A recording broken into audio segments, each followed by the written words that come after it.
Oh, hey guys, what's going on? I was just reading this letter from a American soldier back to his sweetheart at the end of the war. Doughboy Mike here, obviously, sorry about that. What am I going to talk about today? I know, let's do a little mini episode. Not a ton of information on one of the wackier, more interestingly unique pieces in my collection. The Chemical Warfare Siren. Stewart Chemical Warfare Siren. Really hard to pin down a name for it. This is a really interesting piece designed by the Americans from 1917 to 1918. General Pershing actually ordered a great amount of research to be put into the idea of preventing gas attacks, or at least fighting them. Gas masks weren't obviously issued to soldiers at the beginning of the war because no one assumed that in 1915 at the Second Battle of Ypres, the Germans would be using gas attacks to empty out enemy trenches.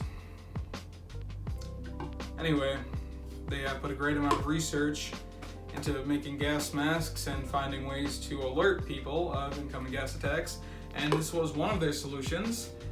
A siren, which has a very unique sound, unlike any air raid siren you've ever heard, that explicitly would alert the soldiers to put on their gas masks. Now, what the issue was is, you couldn't just have an air raid siren and then yell gas because, not enough people would hear it. They wouldn't know. They would just run. They wouldn't think gas attack. So you needed something where soldiers would know immediately to put on their gas masks and be ready for incoming chlorine or mustard gas or what have you. It was designed by, I believe it's the Stewart Warner Speedometer Corps in Chicago, Illinois, USA. You can see kind of in the back there, it actually says Chemical Warfare Service. So that it was used for, against chemical warfare. And it was actually, the Germans, people saw it as inhumane for them to be using chemical warfare in the same way that the Germans thought it was inhumane for the Americans to be using trench guns when they joined the war. They thought it was causing unnecessary suffering, yet they were the ones using gas attacks early in the war. So if you needed a definition for irony, that would be it. Anyway, I'm sure, the only reason you guys are here is to hear what this thing sounds like. So let's go ahead with that.